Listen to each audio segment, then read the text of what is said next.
तुष्टीकरण की, vote bank की राजनीति के कारण कांग्रेस पार्टी इसका विरोध करती थी। लाखों करोड़ों लोग पाकिस्तान से और बांग्लादेश से अपना धर्म बचाने के लिए, अपना सम्मान बचाने के लिए इस देश में आए, उनको नागरिकता नहीं मिलती थी। अपने ही देश में वो नागरिकता के बगैर अपमानित होते थे। नरेंद्र मोदी जी ने हिंदू, बौद्ध, जैन, ये सारे सिख, ये सारे लोगों को नागरिकता देकर उनका सम्मान करने का काम नरेंद्र मोदी जी ने किया। क्या नागरिकता संशोधन अधिनियम सीएए को रद्द किया जाएगा, और यदि ऐसा होता है तो इसका देश पर क्या प्रभाव पड़ेगा? क्या नेता पी चिदम्बरम ने हाल ही में एक विवादास्पद बयान दिया है जिसने इस प्रश्न पर कई बहस छेड़ दी है। ऐसे में क्या चिदम्बरम का सीएए को निरस्त करने का दावा सही है? क्या कांग्रेस के घोषणा पत्र में सीएए का उल्लेख नहीं किया जाना एक राजनीतिक कदम है? क्या भाजपा का 10 साल का शासन देश पर हानिकारक रहा है? क्या सीएए को निरस्त करने से अल्पसंख्यकों को अधिक नागरिकता मिलेगी? और क्या अयोध्या में राम मंदिर के उद्घाटन का चुनाव पर कोई प्रभाव पड़ेगा? आइए इन सभी प्रश्नों के जवाब जानते हैं इस चर्चा में। नमस्कार, आप देख रहे हैं ए न्यूज़। वरिष्ठ कांग्रेस नेता पी चिदम्बरम ने रविवार को कहा कि भारत के सत्ता में आने पर नागरिकता संशोधन अधिनियम को संसद में पहले सत्र में निरस्त कर दिया जाएगा। चिदम्बरम ने कहा कि कांग्रेस का इरादा सीए को निरस्त करना है, भले ही इसका उसके घोषणा पत्र में उल्लेख नहीं किया गया है। केरल के मुख्यमंत्री पिनराई विजयन और सीपीआई निरंतर कांग्रेस पर हमला करते रहे हैं और कह रहे हैं कि इसके घोषणा पत्र में सीए का उल्लेख नहीं है। यहाँ मीडिया से बात करते हुए चिदम्बरम ने दावा किया है इसका घोषणा पत्र में उल्लेख नहीं किया गया था क्योंकि ये बहुत लंबा हो गया था। पूर्व केंद्रीय मंत्री ने कहा कि भाजपा के 10 साल के शासन ने देश को जबरदस्त नुकसान पहुंचाया है क्योंकि उसने संसद में अनुचित बहुमत का दुरुपयोग किया है। चिदम्बरम ने कहा, कानूनों की एक लंबी सूची है जिनमें से 5 कानूनों को निश्चित रूप से निरस्त किया जाएगा। मैं घोषणा पत्र समिति का अध्यक्ष हूँ, मैंने इस पर हर शब्द लिखे हैं। मुझे पता है कि इसका इरादा था सीए को निरस्त किया जाएगा, संशोधित नहीं किया जाएगा। हमने ये स्पष्ट कर दिया है। उन्होंने कहा कि सीए को संसद के पहले सत्र में निरस्त किया जाएगा जिसमें भारत सरकार बनाएगी। विजयन के दावों को खारिज करते हुए कांग्रेस ने कानून का विरोध नहीं किया है। चिदम्बरम ने कहा कि तिरुवनंतपुरम सांसद शशि थरूर ने संसद में सीए के खिलाफ बात की है।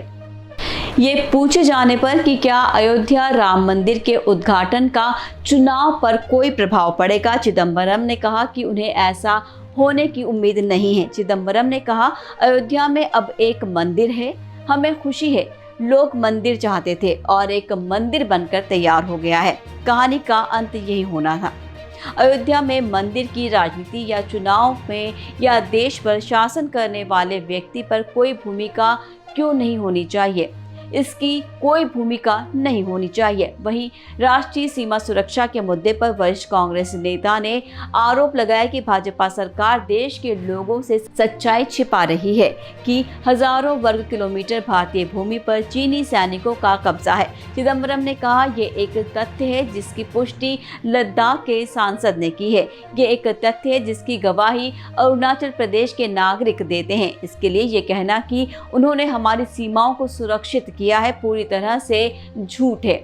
आगे उन्होंने भाजपा शासित सरकार पर निशाना साधते हुए कहा कि भाजपा पार्टी अब राजनीतिक दल नहीं बल्कि एक पंथ बन गई है जो प्रधानमंत्री नरेंद्र मोदी की पूजा करती है।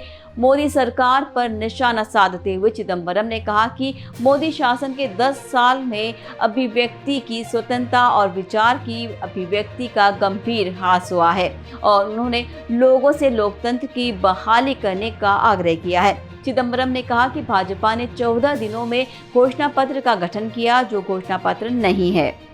उन्होंने इसे घोषणा पत्र नहीं है कहा है और उन्होंने इसे मोदी की गारंटी कहा है। भाजपा अब राजनीतिक दल नहीं रही है, एक पंथ है, नरेंद्र मोदी की पूजा करता है। उन्होंने दावा किया कि मोदी की गारंटी उन सभी देशों की याद दिलाती है जहां पंथ पूजा होती है। उन्होंने कहा कि भारत में पंत पूजा के जोर पकड़ना शुरू कर दिया है और इससे तानाशाही पैदा होगी।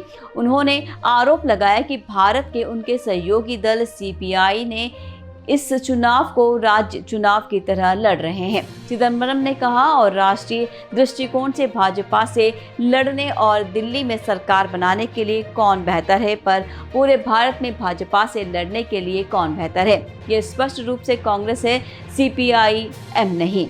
सीपीआई-एम अब विस्तृत एक राज्य पार्टी है। उन्होंने लोगों से भारत को दिल्ली में सत्ता में लाने के लिए वोट करने की अपील की।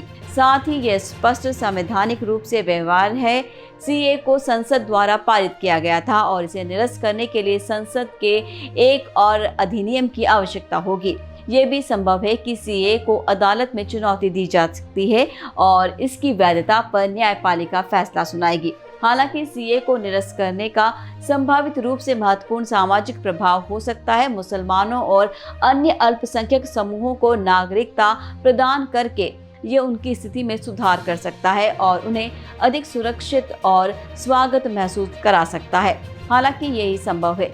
सीए को निरस्त करने में सांप्रदायिक तनाव और बढ़ जाएगा, क्योंकि कुछ लोग इसे एक संकेत के रूप में देख सकते हैं कि भारत हिंदुओं के लिए नहीं बल्कि मुसलमानों के लिए बनने जा रहा है। कुल मिलाकर पी चिदंबरम का बयान एक जटिल और बहुआयामी मुद्दा है। इसका आकलन करते समय राजनीतिक, संवैधानिक और सामाजिक कारकों पर विचार करना महत्वपूर्ण है। नमस्कार, आप देख रहे थे एयर न्यूज़।